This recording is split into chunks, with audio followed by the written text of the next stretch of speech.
Do the trashy pulp novels of the world have anything to offer? Are bestsellers all they're cracked up to be? Here at Terrible Book Club, we explore whether you really can judge a book by its cover, or its ridiculous synopsis. You ever passed a book and thought, ugh, who's reading this? We probably are.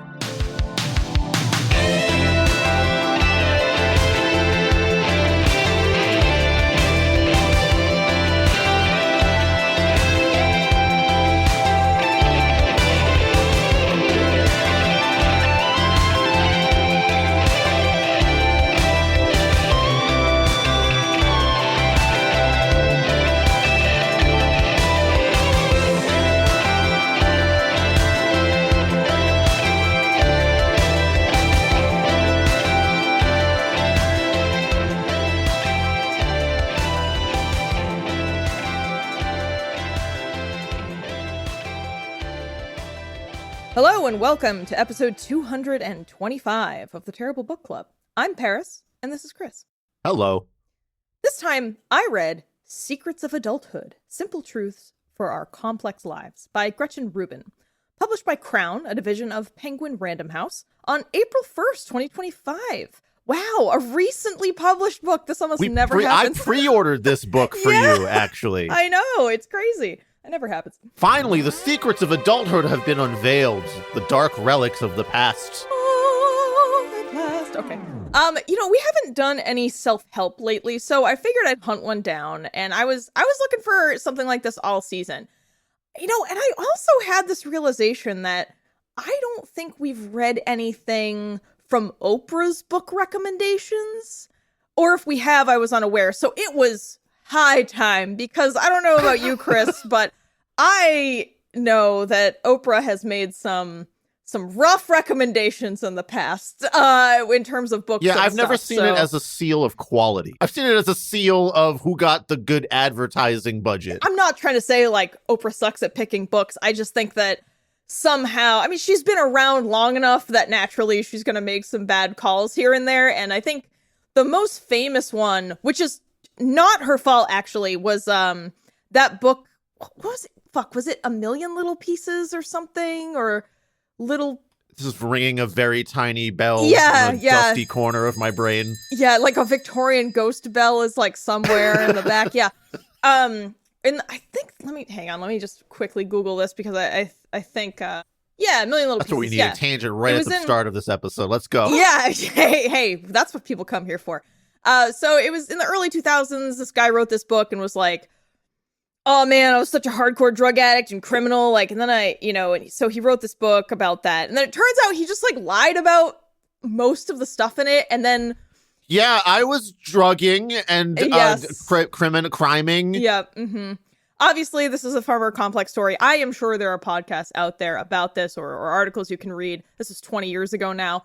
But that one always jumps out of my mind as a particularly rough one that came out of Oprah's book club. Anyway, this is very different from that. But I checked out a handful of things off of Oprah's book list, and this one seems perfect because it was just published this year, and it had kind of a twee title that, for me, instantly clocked it as suspicious. The Secrets of Adulthood. It basically exclaims, read this and solve the complexities of life. And, at 170 pages or so, I was like, wow, all of life's secrets just tucked in this little book, sure. It's always good to be reductive and simplify things. Yeah, never think about things. Don't do it. Anyway, if this is your first time listening to this show, what we do here at the Terrible Book Club is read books that we assume will be bad based on their cover, title, summary, or some combination of the three. Sometimes we read books that our patrons, listeners, or friends recommend. So we do the opposite of what most people do when they are in a bookstore or while they're browsing the internet and looking for something to read. Usually this experiment results in a hilarious and disappointing read, but once in a while we end up liking the book, sometimes even loving it. In addition to our usual barnyard language, today's episode includes discussion or mention of capitalism and eating the rich. So, we're just on the pulse today. Okay. All right, so this is the back of the book summary. This is like the blurb when you're looking through Amazon or you pick up a book and turn it around and try to figure out if you want to read it. This is how they're selling Secrets of Adulthood. The #1 New York Times best-selling author of The Happiness Project and Better Than Before distills her key insights into simple truths for living with greater satisfaction, clarity, and happiness. The right idea, invoked at the right time, can change our lives. Drawing from her long studies of happiness, and also from the challenges she's faced herself, writer Gretchen Rubin has discovered the secrets of adulthood that can help us manage the complexities of life. To convey her conclusions, she turned to the aphorism, the ancient literary discipline that demands that a writer convey a large truth in a few words. Perhaps you're paralyzed by indecision, struggling to navigate a big change, fighting a temptation, or puzzled by the behavior of someone you love. Whatever you face, the right aphorism can help. From procrastination to the pursuit of happiness, Secrets of Adulthood is filled with witty and thought-provoking reflections, such as, recognize that, like sleeping with a big dog in a small bed, things that are uncomfortable can also be comforting. Accept yourself and expect more from yourself. Easy children raise good parents. What can be done at any time is often done at no time. For anyone undergoing a major life transition, such as graduation, career switch, marriage, or moving, or for those just encountering everyday dilemmas, these disarming aphorisms will inspire you by articulating truths that you may never have noticed, but instantly recognize. You know, Chris, I saw your face contorting into new angles and dimensions. Okay, so this is a book of just, like, pithy little shits that basically she farted out. Yep. All right, our characters and setting. I mean, the setting is now characters are you and me. We're going to improve our lives, folks. This is self-help. Okay, I'm ready. You know, my life is in shambles. Everything's ready to get simplified and reduced. You know, and so because this is a self-help book and it takes place now, and for me, my summary today, so my experience of the book, is going to be my inner journey as I went through each chapter. So Makes it's a sense. little different from our usual. So Chris, I just need you to hang in there, and listeners at home. All right. I'm ready to become an adult, a real boy, finally. Finally. All right, so I've broken this up into each section or chapter of the book. I don't know. You can kind of decide whatever they are, but there's like a heading and then, you know, a section that goes along with the heading. So I'll give you the heading and then my experience. Okay. All right. We begin. Big ideas in a few words. Okay, so like the whole idea of the book is like that's what she was trying to do anyways. It's like, let's just start there. This is the intro, yeah. Okay. Rubin tells me how she wanted her daughters to avoid the pitfalls of adulthood by providing them with helpful tips. She started to keep a list of these, which got unwieldy. Since she loved aphorisms since childhood and collected them as a kid, which strikes me as a rather weird claim. My aphorism trading card game. Yeah. She decided that turning these life tips to manage adulthood into aphorisms would be her next project. She then lists a bunch of famous writers and philosophers and says they're some of her favorites, immediately making me feel like she is trying to establish legitimacy with me by appearing well-read to the average Western mind. This puts me off. She tells me why she thinks aphorisms are a superior form of communicating big ideas, and this is all vibes, baby, not a citation in sight. She repeats what I read in the blurb, that she, quote, studies happiness and human nature, end quote, and I am wondering where she's studying and how, because there's no mention at all of her being part of an institute or school or lab or, hell, even some kind of armchair collective with peer review where they just peer over their armrests at one another. That's the peering review of this. Yes. Rubin leaves me with the grim as fuck line. After all, work is the play of adulthood. I stare into the white abyss of my monitor for a full minute as this thought drains me of the will to continue. I take a break. Yeah, I was also transported just a second ago there into like, really? Is that? Don't you just blip out of time and Just like you see the terror of the rest of your existence before you, that it's just you're a cog in a wheel and you're impossibly placed amongst all of it, and there's really no meaning for you personally except to just keep spinning and turning so that the bigger cog somewhere else can continue to turn as well. Yeah, so it was a rough start, cultivating ourselves. Now thoroughly soured from that intro, but restored by some water and a quick walk around my house, I find a more sensible Rubin. I wish she had started with this chapter, Project of Happiness. I receive 7 happiness-related aphorisms, ranging from the pretty great, there is no right way to create a happier life, just as there is no best way to cook an egg, to the laughably asinine, it's hard to be happy if we're not happy at home. It's hard to be happy if we're not happy at work. Why is this a separate section? Also, I still have no idea why I should be listening to Rubin. Why does she know how to fix my adult problems? How do these phrases help? What do I do with them? You just think them. You just have them skim across the surface of your brain and like smooth it just a little bit more so that by the time you're done reading the book, it's just a nice globe that you can, like, all stress and anxiety just glances off of it because there's no folds for them to get caught in. You just roll through life, man. You just take the hits and roll with them. Exactly. Yeah. Self-improvement. I get 8 more aphorisms, some of which just restate ideas from the first 7. Like, there is no magic one-size-fits-all solution to happiness or good habits, and we can all arrive at the same destination, but we may get there by different roads. They're the same as the egg one, and the egg one is obviously better, so why even include these? That one has an egg in it. I get my protein intake from that one. The rest are all right, though, like, good intentions mean nothing unless they inspire practical actions, and the connected idea of what we do every day matters more than what we do once in a while. Comfort. Oh my god, is this the whole book? Just a couple of pithy sayings on a few pages under general themes? Why am I not doing this and also making millions? I forget all of the comfort sayings because I'm too distracted by these thoughts. I like that because it's going back to, you know, the reveal that she had of that you're just a cog in a machine, and she's like also a relatively small cog, but somehow made herself larger by doing something so incredibly stupid that you could have also have done, that you're like, I don't understand why she gets to have the big cog nature. I really am stretching this metaphor beyond its bounds. All will be revealed. All will be revealed in due time. Patience, young Padawan, patience. Okay, all right. Self-realization. Reaching into this next bag, I find a mix of bullshit, restatements of earlier ideas, and some actually good advice, like, we know if something is important to us if it shows up in our schedule, our spending, and our space.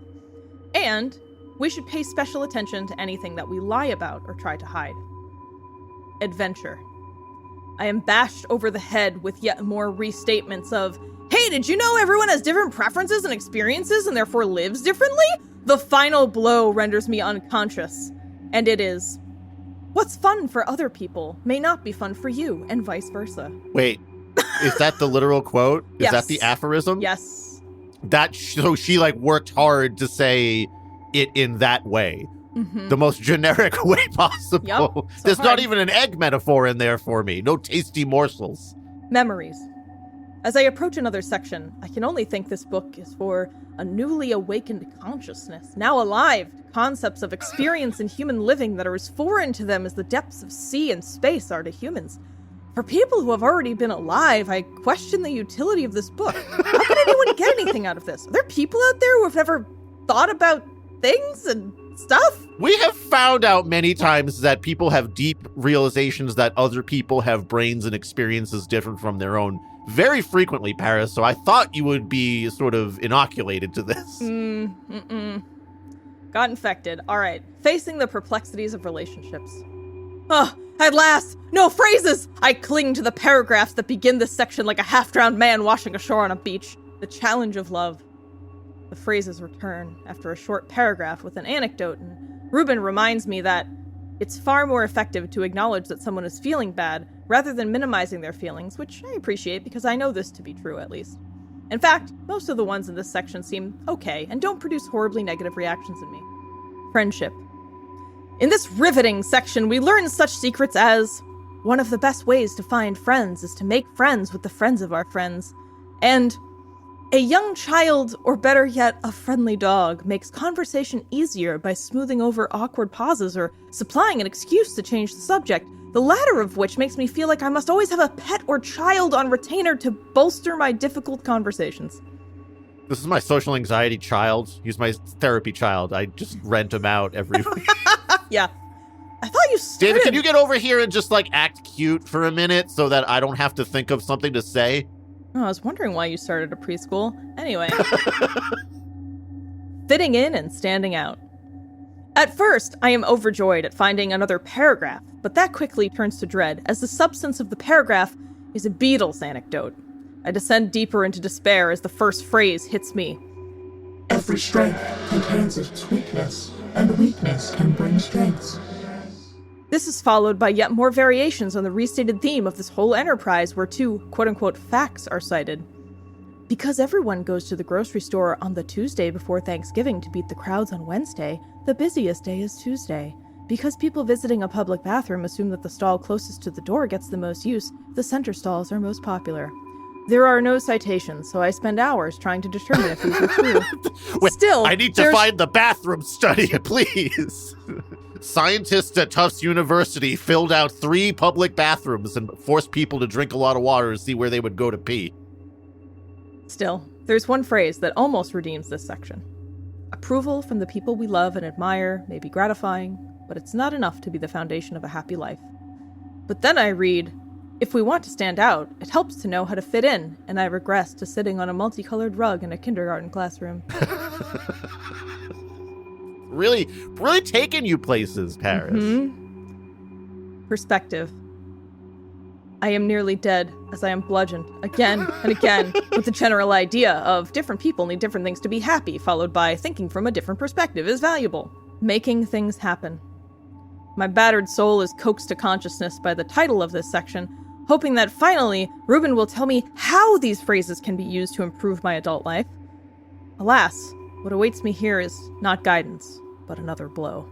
Work.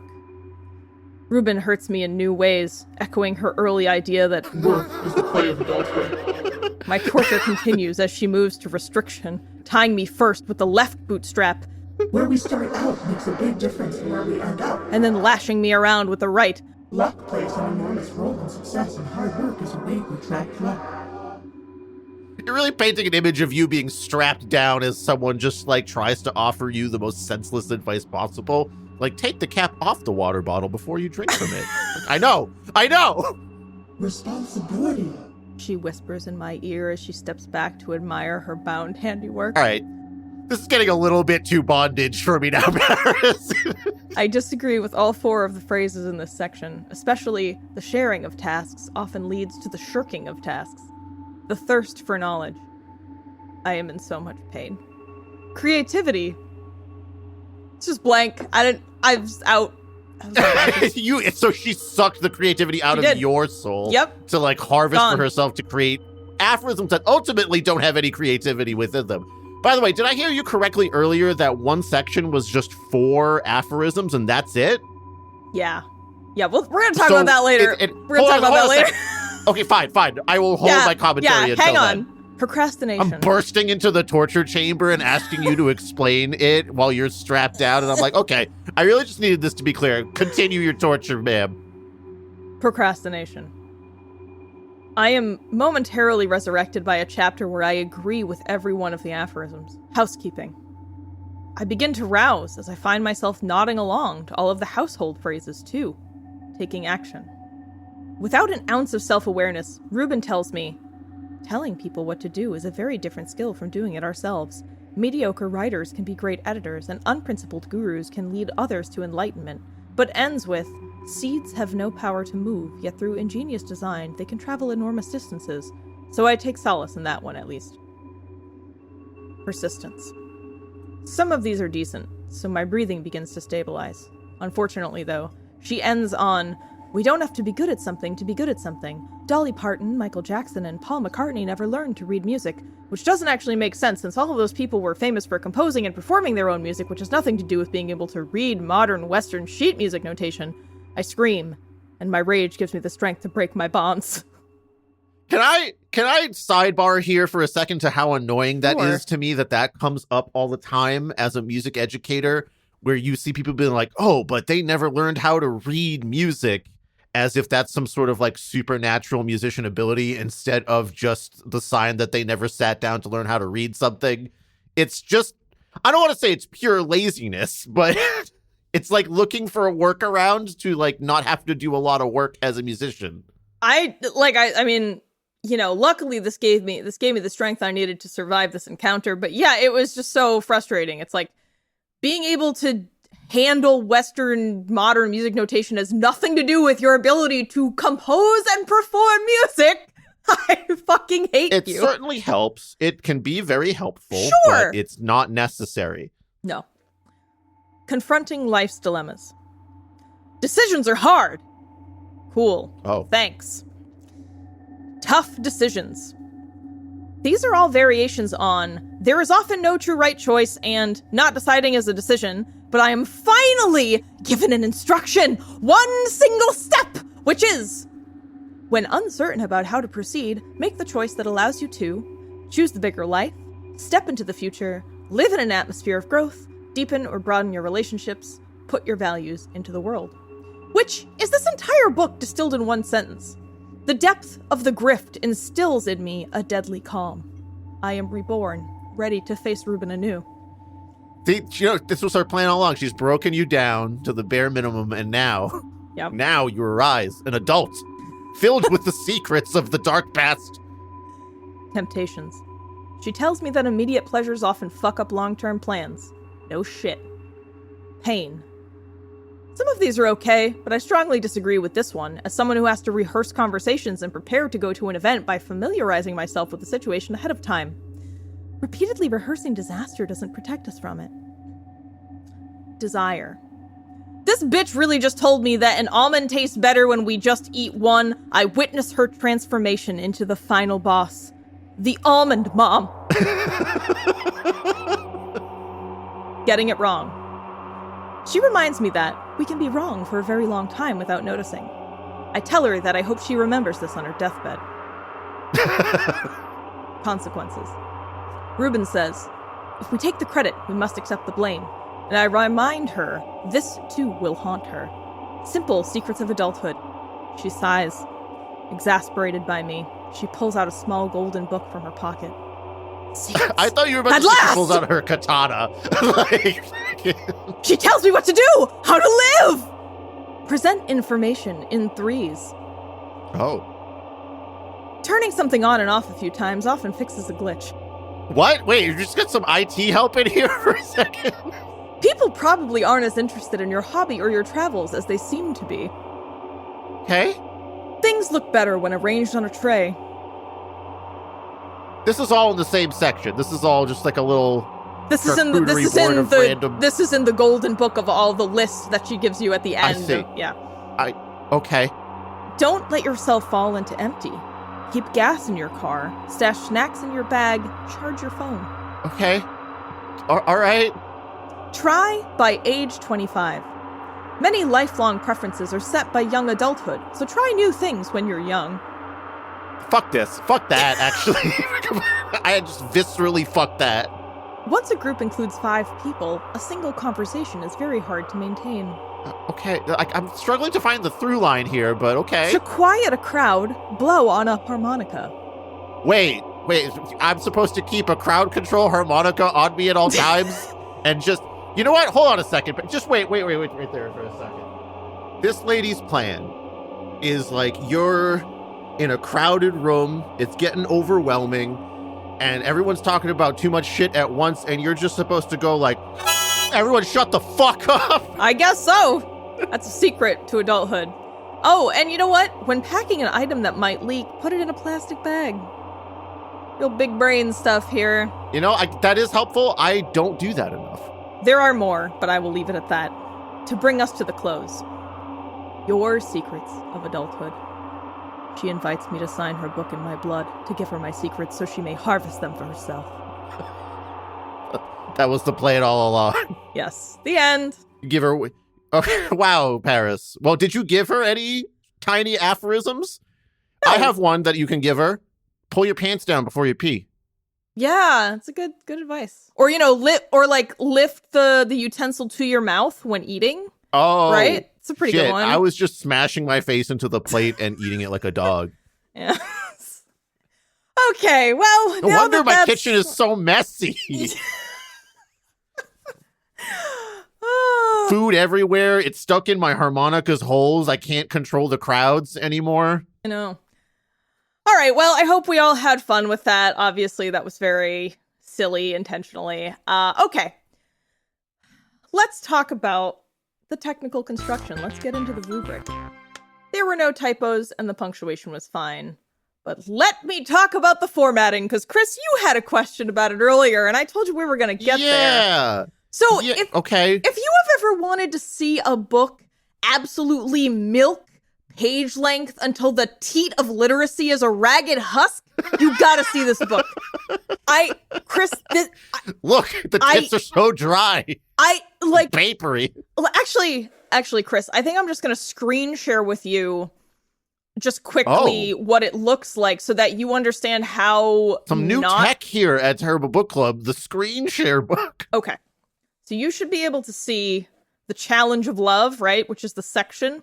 Okay, I got it. So every section, instead of just being like a title on a page, it is its own page. Okay.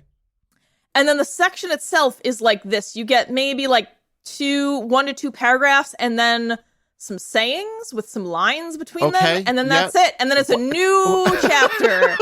And then it's just, some of them are just like this, just the sayings. Okay. Yeah, that's really just using as many spaces as possible between each little aphorism and the line as well. Yeah, this book is so much dead space. It blew my mind that you could publish this at this page length. Like, I don't know why you wouldn't just leave it to be 40 pages. Like, what? Made low and used for this. To just be used blankly and frivolously. Such an unfortunate setup. So I absolutely hated the formatting. I don't understand what the goal was here with the formatting. It really feels like we're just trying to make this look as book-like as possible, even though it's really just a list of sayings and a couple paragraphs. How many pages less do you think this would be if she just didn't hit return 3 times after every aphorism? Instead of just like twice. I really think this would have been like 40 pages. Maybe 50 if you count all the ephemera in the beginning and end. But so anyway, I'm going to give this a 0 for technical construction because I hated the format, although it was fine otherwise. So I don't think I can really go lower than that. All right. In terms of this is self-help, so this isn't plot construction, but let's just talk about the content, the meat of the book here. For general coherence, man, this was totally whiplash. It was constant whiplash. Like, you have all these, like, largely useless, vapid sayings, but then some, like, really prized gems hidden beneath the little piles of saccharine droppings. You had some real good ones in there, so it was really tough for me. Your play is work, right? So, like, she's just making you work so that you can play for the good nuggets that are dropped around you. Yeah, so it was really hard because I felt like in one moment I didn't trust her at all and didn't agree at all. And the next moment I would agree. So it was a very strange experience emotionally and sort of and she did tell you that everyone's got different likes and perspectives. So that's just illustrating her point that she made 45 times in different ways. Yeah. Okay, so rules following. I feel like she only tells us how to use the aphorisms at the very end. And the most useful ones are also listed at the end. So I found that to be a problem. I wanted her to tell me, like, this is how I use them. This is what you should do with them. Like, she never even says, like, put Post-its on your mirror or, like, keep a list of these around the house. Or, like, there's no even tactile... Dr. Ricken Hale, PhD, took the further step of having you create a shrine so that you could meditate upon and think about your stupid aphorisms. So my only guess is you're just supposed to keep a copy of this either on your phone or in the house and just, like, consult it whenever you have a problem? I think she just wants the phrases to, like, get lodged in your brain or skate off of it so that every once in a while you, like, remember one and that changes your modality of thinking. It is extremely surface level cognitive behavioral therapy where she's like, just try a little bit to think this way. Yeah, and this is my problem is she does mention that, like, oh, aphorisms are good for this because they're short and easier to remember. And they should stand out in your mind. But I'm like, if you read something once, I mean, what's the likelihood that you're going to haul that unless it's connected to some other idea that's already in your mind? I found that I guess the difficult. Profound revelation that I had about putting leaky things in plastic bags will stick with me forever. So you're supposed to, like, every one of those is a chance. It's like a percentage chance for you to have that profound moment. perhaps there's a bunch of people out there that had that when she says different people have different perspectives. That's why she does it so many times. Just say it in enough different ways, and there's a better chance that someone reading this will be like, oh, fuck, that's right. And will leave a good review on Amazon for her and buy more of her books. Yeah, I really struggled with that because I didn't find it instructional. I found it a little empty in that way. It's like, what? I don't know how somebody would get a lot out of this. Like, maybe you get one thing, but we'll return to that idea. Mm-hmm. I wanted to do more fact checking, but I eventually just felt like what facts it didn't are there matter to check? enough. Well, that's another problem. So, she mentions a lot of stuff and says them as though they are facts, like the Tuesday before Thanksgiving is busier than Wednesday, because the idea is like Thanksgiving's on a Thursday in the United States. So therefore people think, oh, well, Wednesday is going to be the busiest day, so I'm going to be smart and go Tuesday, but then that makes Tuesday the busiest day. Now she says this, and I could find that fact, quote unquote, like repeated on a lot of like pop culture basic news websites with no citations. I kept digging, and I found that location the data. Lab coat comes on. We're studying the Tuesday before Thanksgiving. Yeah. So I found the only concrete facts I found was that based on studies of location data, Wednesday is the busiest shopping day.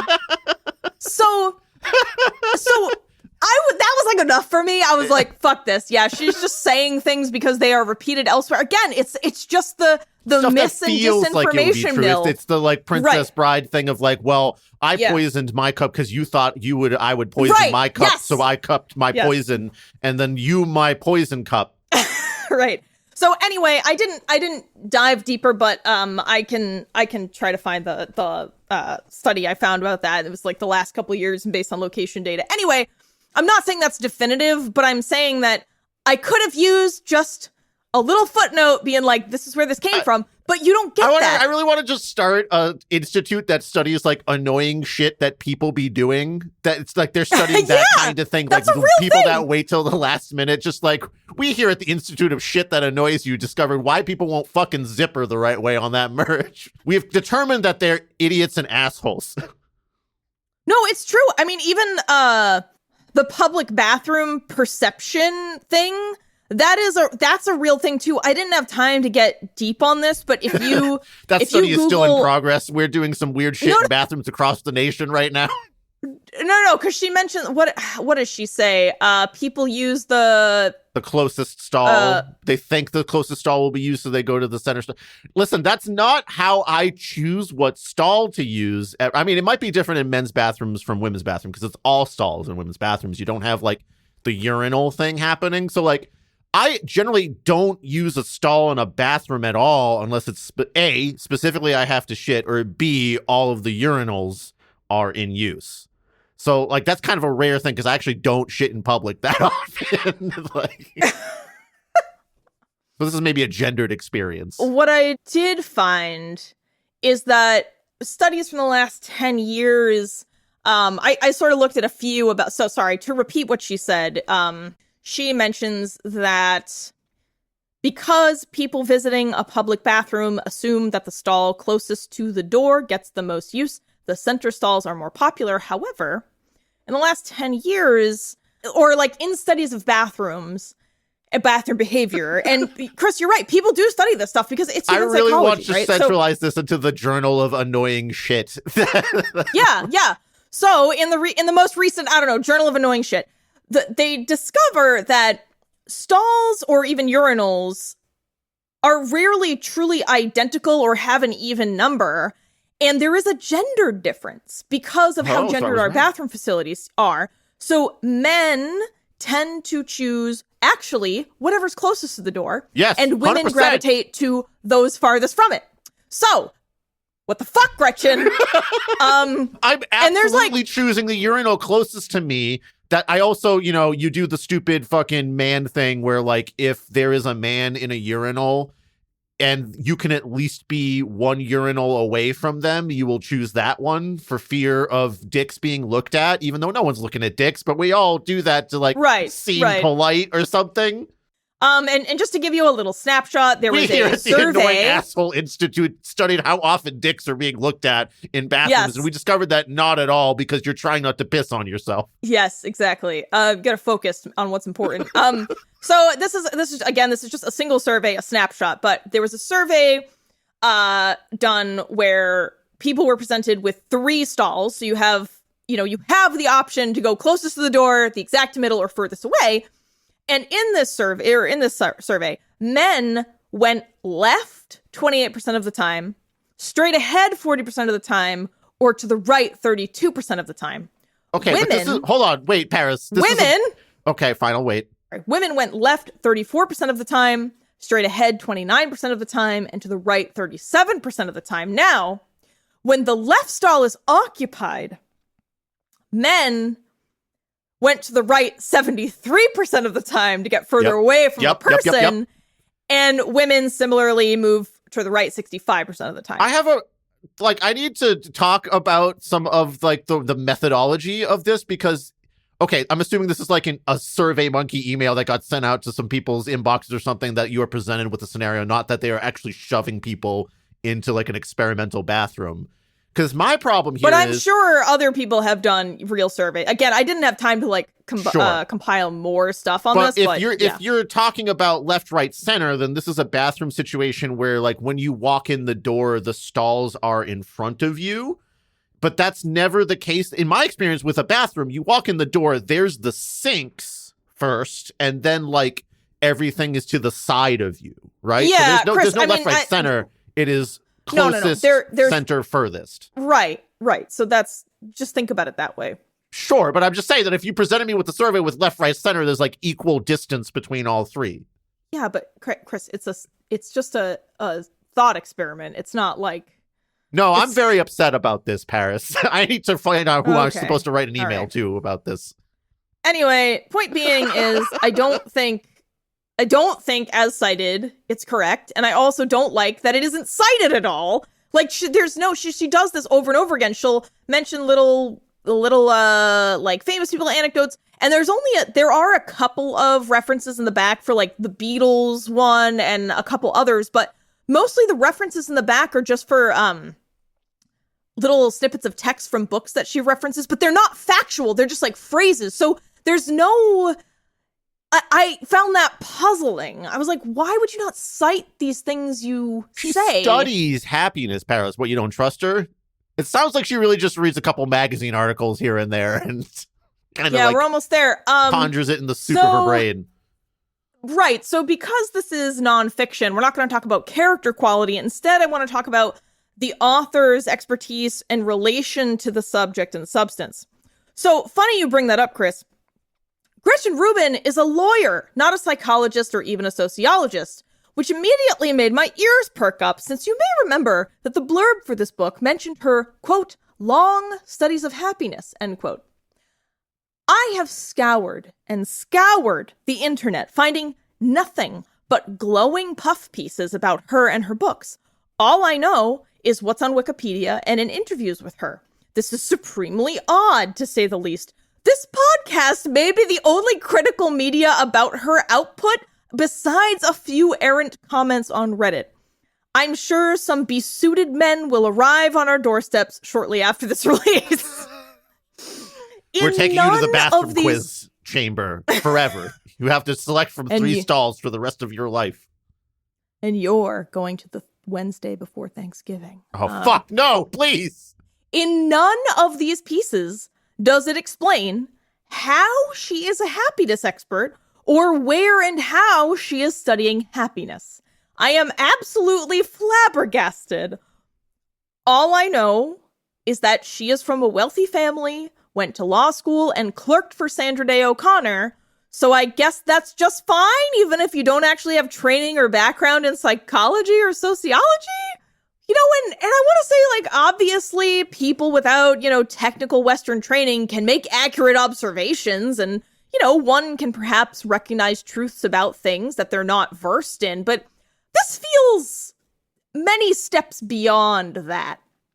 Knowing her wealthy elite background, it only deepens my suspicions of the whole project. Make people focus on the little things in their life so they miss the larger ones? Why help feed your neighbors or donate to help get a better candidate elected if you can arrange things on a cute little tray, right? And only have one almond. And only have one almond. I'm not saying she's definitely like creating this propaganda maliciously or whatever, but it just certainly lacks gravitas.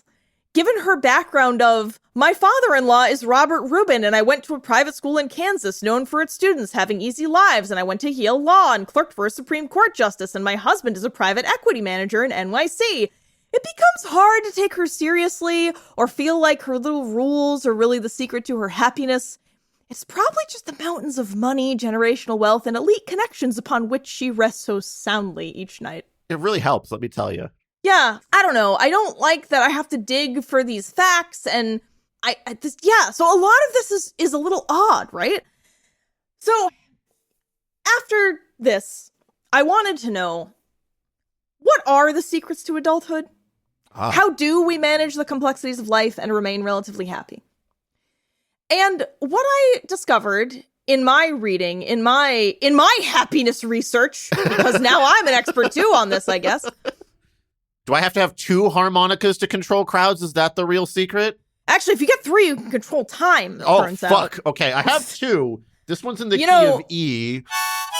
I have one in G. Link was right. That's the ocarina of time is real. Okay, fuck. I do have an ocarina over here, too. Me too. Let's go. Anyway, so to be fair to Rubin, some of the aphorisms that she has in her book do connect to things that real happiness experts support. So I'm talking about doctors of psychology and sociology and the sort, medical doctors, neuroscientists. Medical doctors with like way too big a smile on their face. It's a little unnerving. Yeah.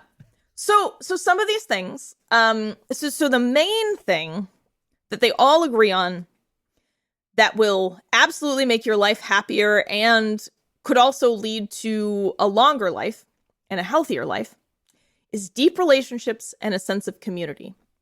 So time and again, this has come up in long-term studies, short-term studies, again, neuroscience, psychology, sociology, and the key parts of this are like in-person or real-time video interaction.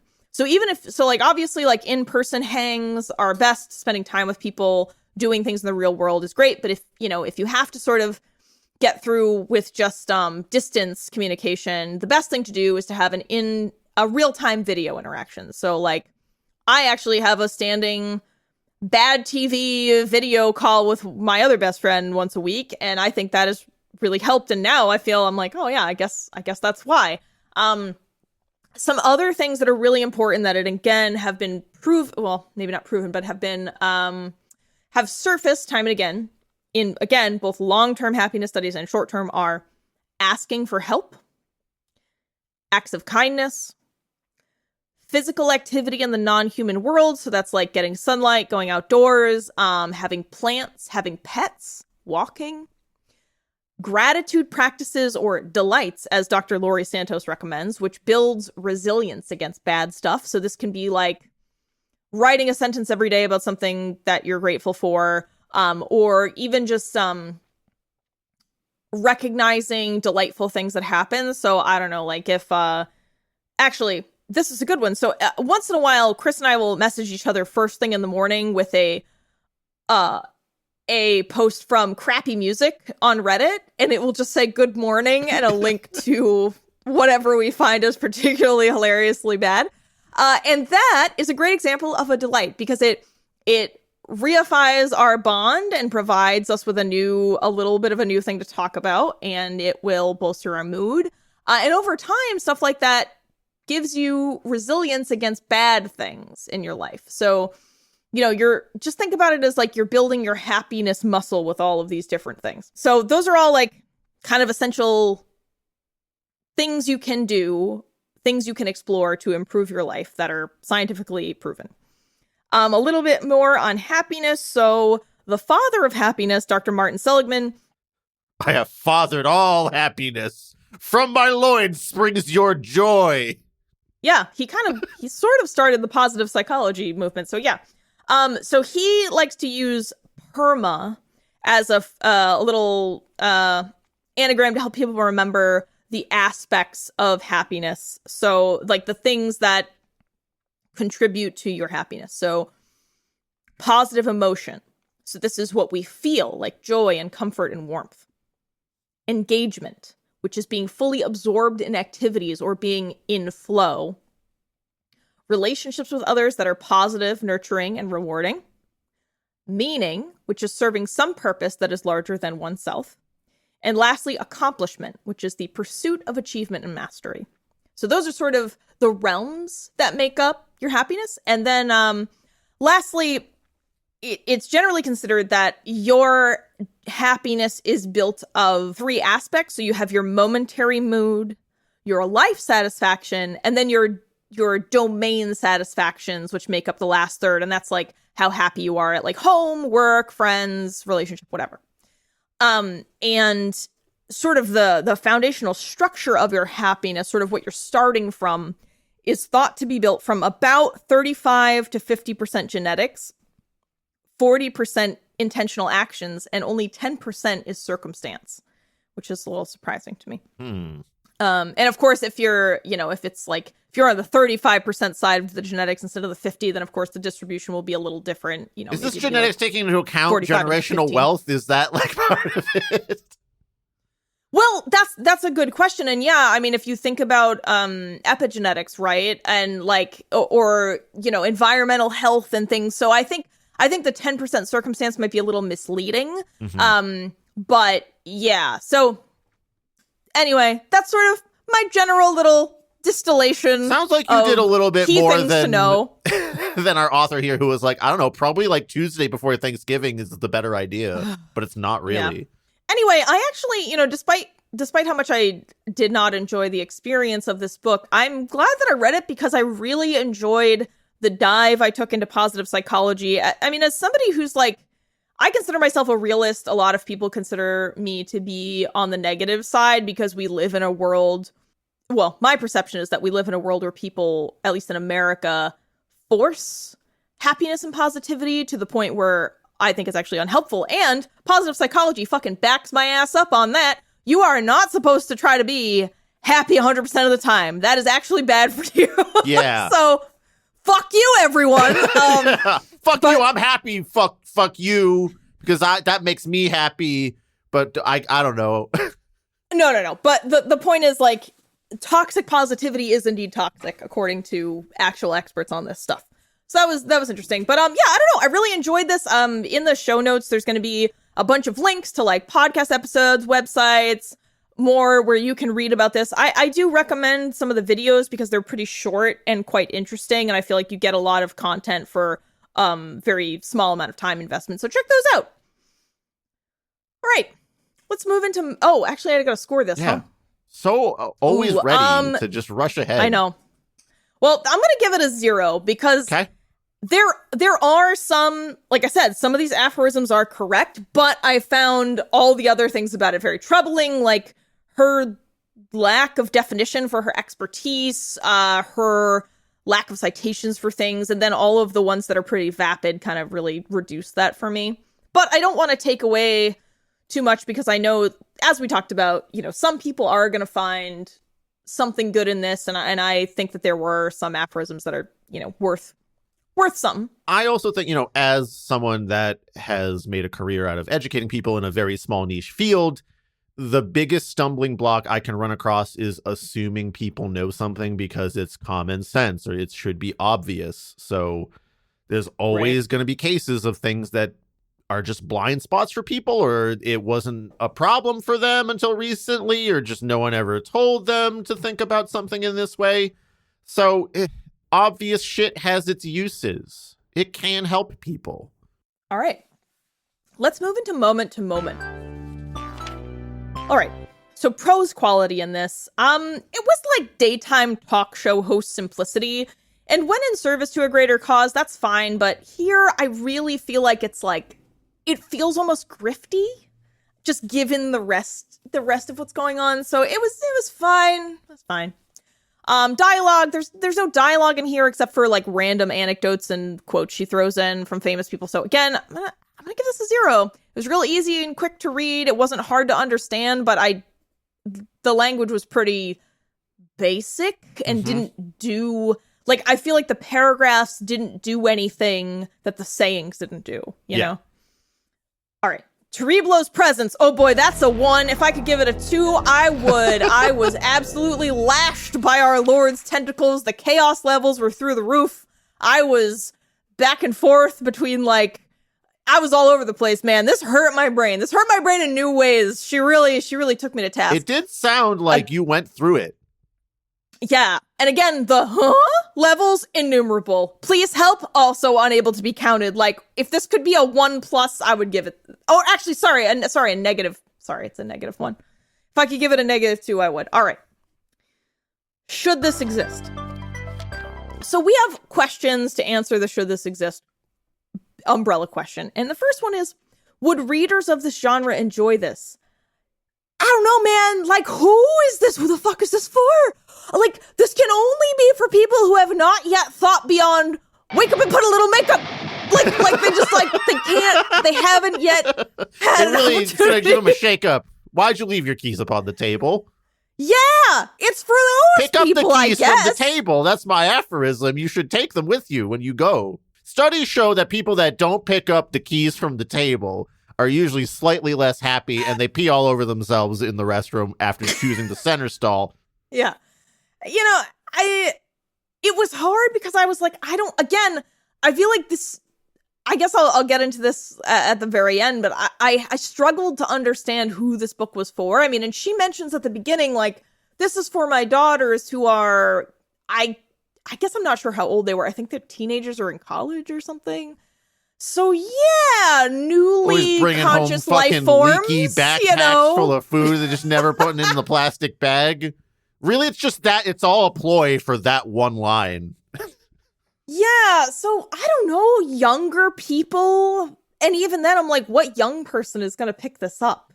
I think there is definitely a contingent of people out there that are just desperately looking for the magic fix. It's just like, listen, if I just find the right aphorism for me, it'll all lock into place. Right. So, I don't know. I don't know that, well, I guess readers of this genre, if you're a self-help person, yeah, you probably fucking love this book.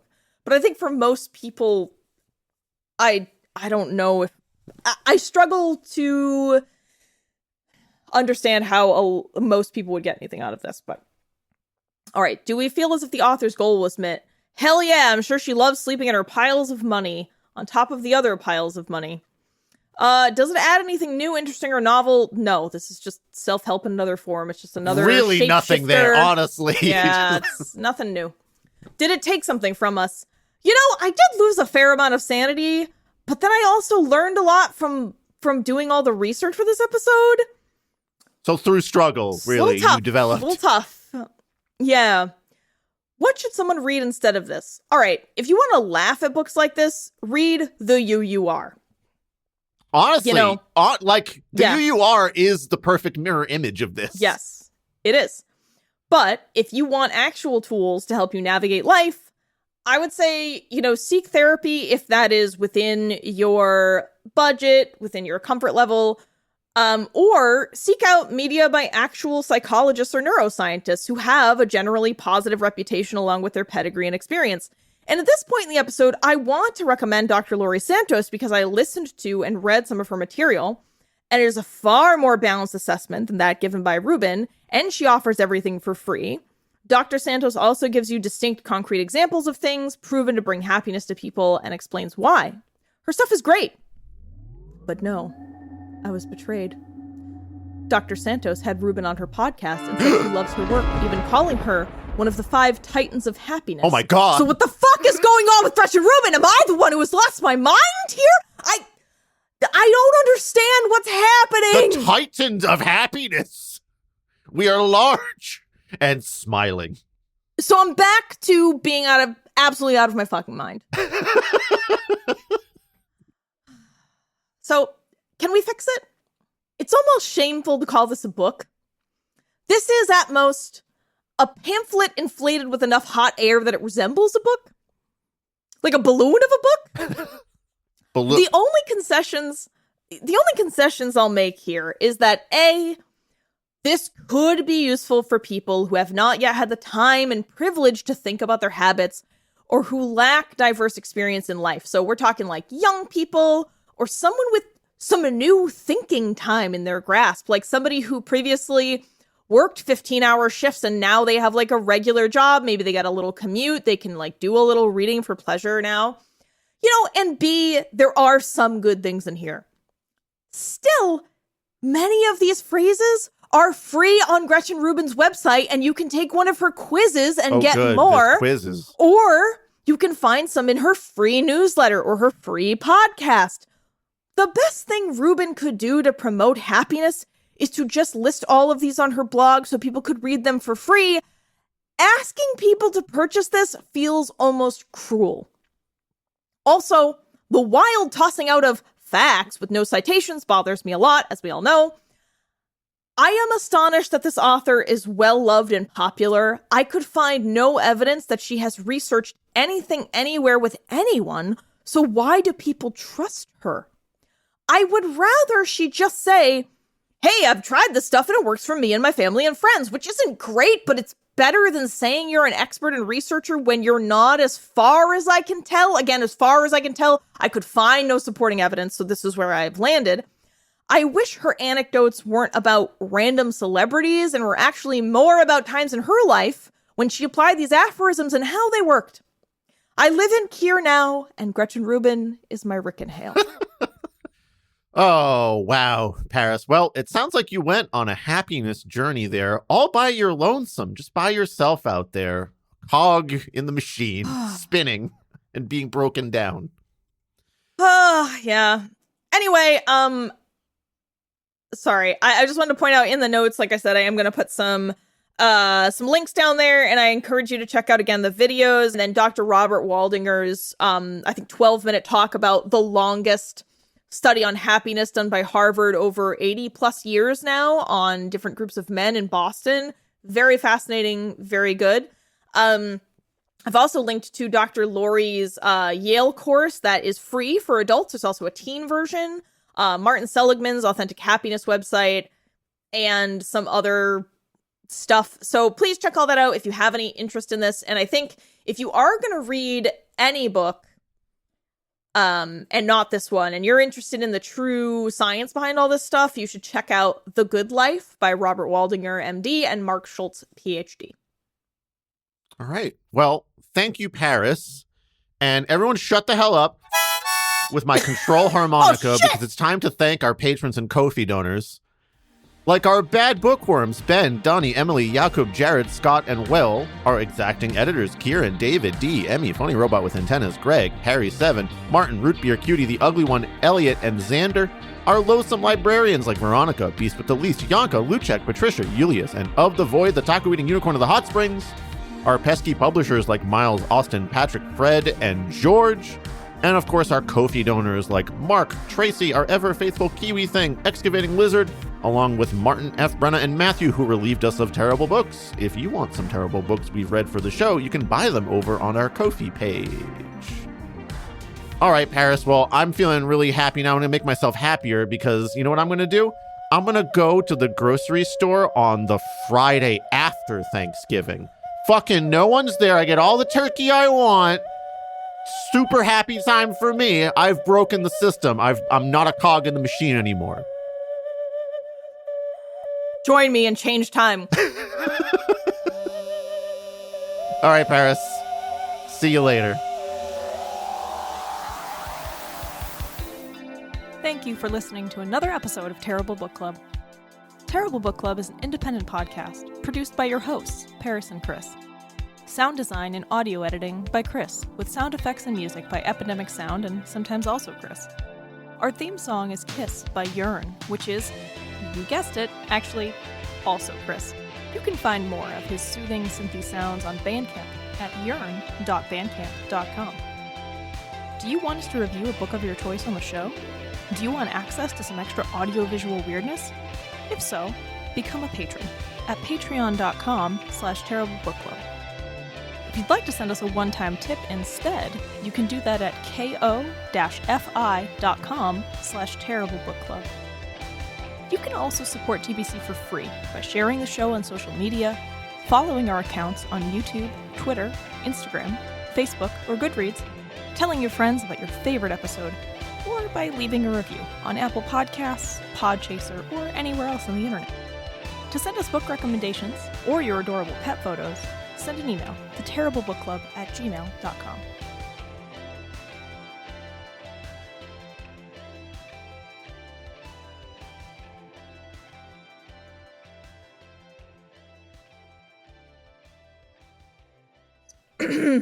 Sorry, I don't know why I'm froggy. Whew. All right. I have murdered the throat frogs. They are dead. Ribbit. Sorry, I I don't know. know. I got this.